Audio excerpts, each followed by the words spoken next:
Hello, my friends. Welcome. My name is Joe. This is the Joe Martino Show. And today we're going to talk very, very briefly about one of the dumbest things I have ever heard in parenting, and then what happens when you're a counselor and you're sad. Let's kick it off. This is the Joe Martino Show. You're listening to the Joe Martino Show, a podcast dealing with all things emotional, relational, and human nature. Joe is a licensed counselor in the state of Michigan, specializing in relationship therapy. He is also the author of the book, The Emotionally Secure Couple. All advice offered in this episode is offered for entertainment and educational purposes only. Enjoy the show.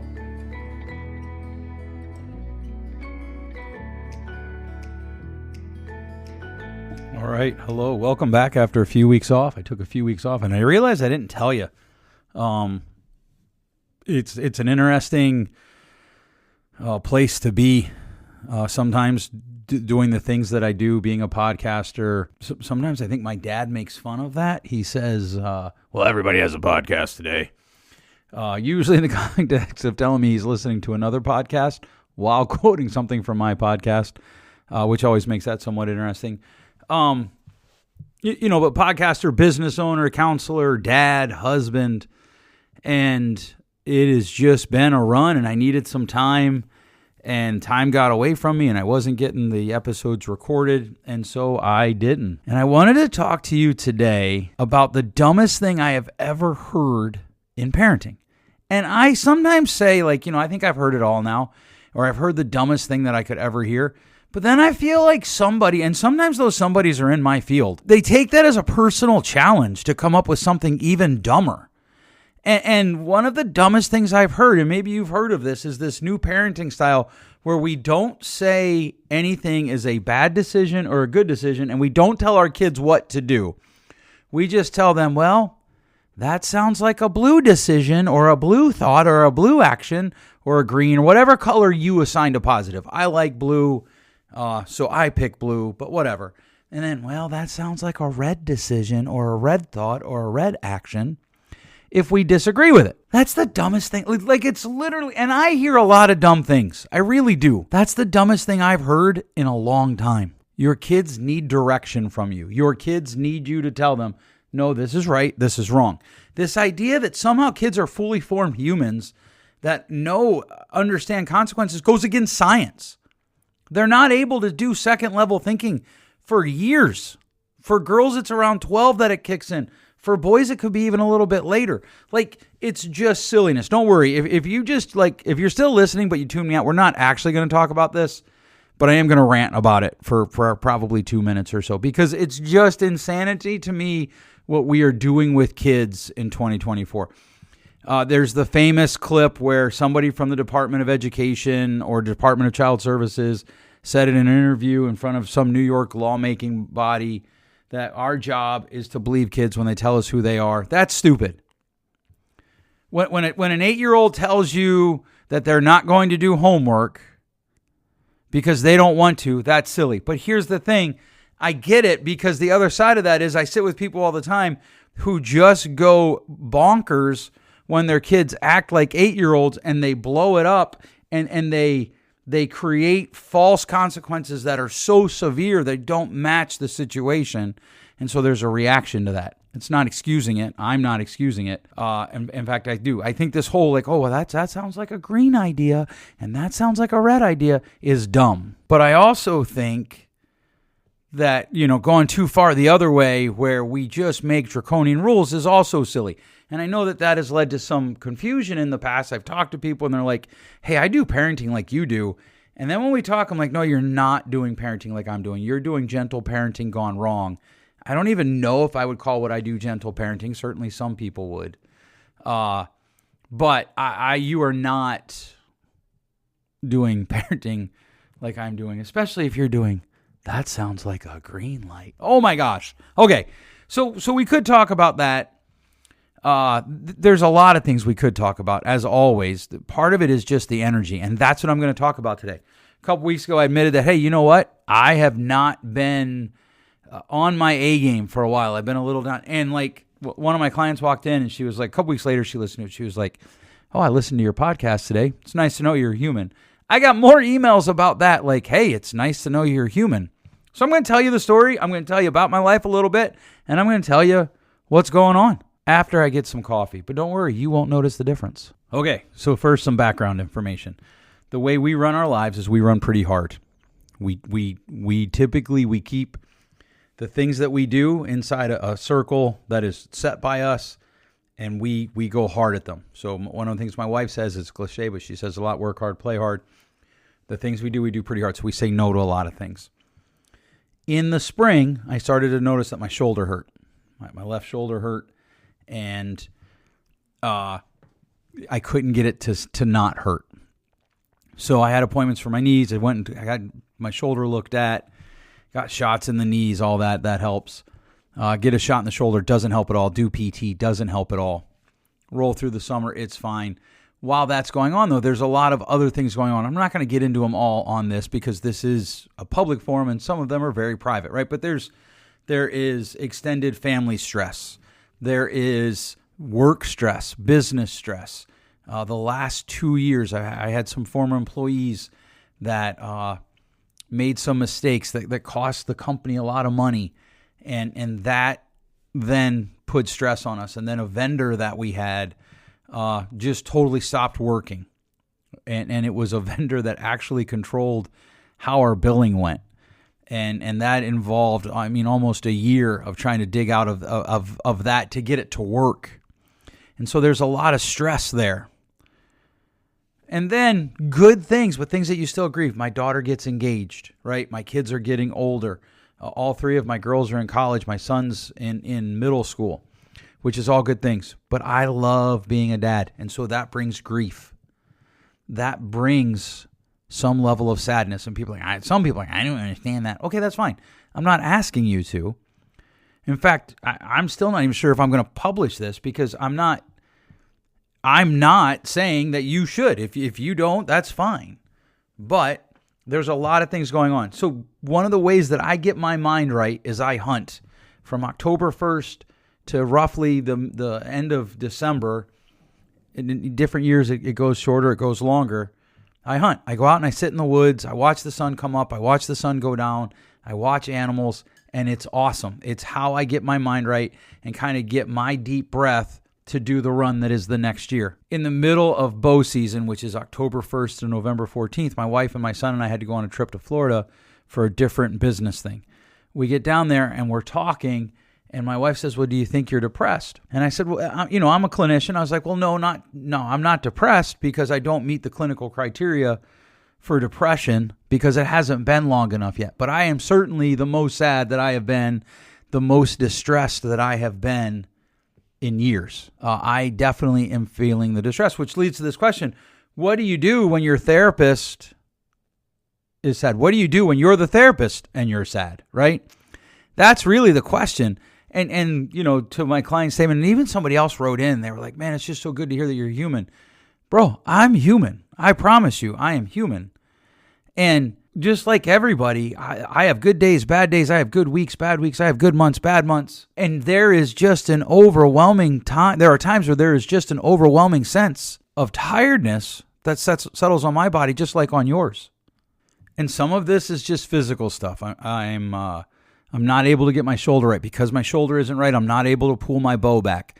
Opening weekend, I had an opportunity to harvest a deer, and I got my bow back, but it was a terrible shot because I couldn't hold it steady. And so there's a lot of distress there, right? It's just getting older. I turned 50 this year, and my body was like, oh, let's just make this not work and that not work.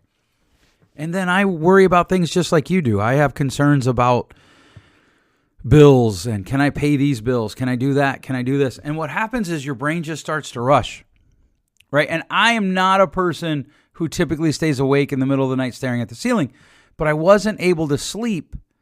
I would fall asleep fine, but then I would wake up, and mostly because I was in pain. My leg would hurt, my knee would hurt, my ankle would hurt. I woke up one day and literally my left shoulder, my left elbow hurt. My left wrist was fine. But my left hip, my left knee, and my left ankle hurt. Like literally the entire left side of my body hurt. And I laid in bed probably for about 90 minutes before I fell back asleep. And that happens, right? And so my son's sitting there, he's hearing the conversation, he's hearing my concerns. And I realized, one of the things that men inherently feel is we shouldn't express how we're feeling when we're feeling distressed, because it stresses the people that we're responsible for out. And to be honest, if you're already feeling bad, you're probably going to interpret that in a way that you feel more bad. And that's what happened. But here's the thing. My wife wasn't like this. She was totally cool with it. We talked it through. And I would say I'm doing better now. I spent all of last weekend in the woods. I would say that I'm doing better. But I want to talk about what happens when we're sad. Sometimes there isn't a fix. Some of the things going on with my body, I can't fix them right now. I can fix them over time. I can fix them maybe with surgery in the spring. But I can't fix them. Some of the things with my business, they're just going to take time to work out. They're just going to take time to work out. And maybe they don't work out. I have to accept that. And one of the things that is undervalued in our society is sometimes you just endure whatever you're feeling and you still act appropriate to your values, to the person that you want to be. And I mean, it can be hard. Believe me, it can be hard. It can run in your head. And you have to ask yourself, what do I believe going on in this situation that I control? And am I controlling it? Are there things that I could control that I'm not controlling? How do I navigate this? And sometimes it's just, you know what? I just have to pick up my right foot and put it in front of my left foot. And I have to pick up my left foot and put it in front of my right foot. And while I'm doing that, I need to be kind to the people that I love. I need to be kind to everyone around me. I don't have to engage everyone. I think sometimes we mess that up. I don't have to engage everyone. I hear about dumb things all the time. That's why I started this episode with the parenting thing, because I hear about stuff like that all the time. Look, I live in two worlds. I live in the psychology world and I live in a church world. I hear about a lot of dumb things in the church world that don't match the Bible. We just went through an election and I hear people saying things that make zero sense to me when they talk about politics in the election. And I don't mean they make zero sense to me. I can see their logic and I disagree with it. Their logic makes zero sense to me. Zero. And I'm like, doggone it. And then in the middle of that, people that I respect are blowing up their lives. I don't control that. I only control how I respond. They're making decisions and I'm like, what are you doing? Does anybody just finish the race anymore? That's how I felt. And so then you pick up your legs, you pick up your feet, and you move forward. You keep going. You talk to somebody about it. Now, I get to cheat. I sleep with a counselor, so she can't charge my insurance because that would be unethical. So I get free counseling, which is cool, right? So I get to cheat, but you need to talk to someone.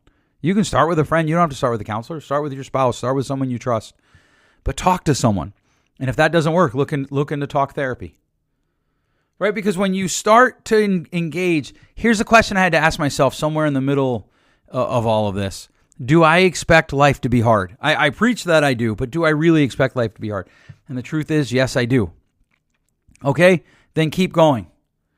Yeah, but I don't feel like I have the energy to do all these things. And part of that is the reason that I didn't do a podcast for the last couple weeks, because I was overcommitted. I was trying to write a blog post for Emotionally Inclined. That's my psychologically based web blog, right? This can be found on joemartino.com or Substack, IamJoeMartino.com. I was trying to write spiritual posts for Does God Care About Our Theology? That's the Substack that I created to kind of market the next book, Hiding Behind God. What happens when we use God in ways he never tells us to do? I'm trying to record a podcast. I'm trying to see clients. I'm trying to lead my business. I'm trying to lead my family. I'm trying to do all of these things, and I'm running out of time.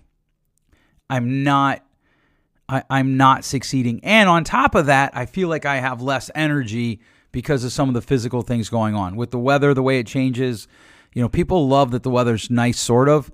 For people who have arthritis, I don't know about other people, I hate it. Because my body reacts poorly when the weather's warm at 2 p.m. and cold at 2 at night. Just walking today, I was just putting on my jeans and I put all my weight on one leg and I couldn't do it for a second. Now, I caught it, right? I got it all together. But it is hard to feel like you're failing. It is. It is hard to feel like you don't have the energy to do things that are important and the things that you want to do. It is hard to feel like, man, I worked really hard to get here. And now it could be in trouble because this, that, or the other thing, which is truth for everything. It is hard to watch people you know suffer, people you care about. Life is hard. And so what do? I have to keep moving. It is hard. To be honest with you, it is hard to think about the fact that I may have had my last Thanksgiving with one of my daughters. I think it sucks. And I understand it. Do not come for that because I probably won't engage you. And if we do, we probably will not have a good conversation. Because I'm not saying that she shouldn't go have, right? Like she should have to be at my house or any of that. Two things can be true at once. And all of this to say that I want you to know that it's okay. You can have sad days, sad weeks, sad months. And it's okay.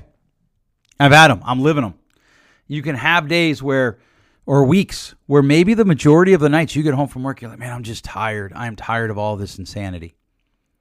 And then you do have to make some practical changes. And right, I'm working on that. I kept doing the things that I knew were helpful. I kept going out to the woods. I spent time with my family, things that I know are helpful to me. I created a gratitude. Well, I didn't create it. I used my gratitude template in my journal that I did create a couple years ago. I really went after my thoughts and expectations about what do I think and expect about life. What do I think and expect about life? Because that's the key that drives everything else. That drives my values. It drives my actions. It drives the consequences that I get from those actions. It drives how I look at life. And so I kept doing the things that I knew would be helpful. I did reach out to doctors. I did make doctor's appointments for the physical stuff. I controlled the things that I controlled. I worked on being thankful. And then as you move forward, you just keep working and trusting and taking things off your plate. So I took the podcast off my plate. I didn't blog every week for Emotionally Inclined. I haven't blogged in over a month for Does God Care About My Theology or Hiding Behind God. I've got to figure that out. And I've recognized that if I don't figure it out and I just have to shut something down, it's okay. There are things I can't shut down, but there are things that I can. And if I have to do that, it's okay. Because ultimately, the thing that we're trying to figure out here is what does acceptance mean about whatever is? Because once I accept what is, I can move forward. All right, so lots of emails about like, oh, wow, I didn't know you were human. I promise I'm human. My kids would laugh if they read that. My wife would laugh if she read that. I have hard days, weeks, months, years, just like you do. And I have to endure just like you do. How about you? What do you find helpful when you're trying to endure? When you're trying to move forward, what do you find helpful? Let me know. Send me an email, drop a comment. Let me know. Sounds good. Thanks so much for listening. We'll catch you next week. Thanks for listening. If you enjoyed today's show, please share with a friend. And hey, give us that rating in your podcast store. Until next time.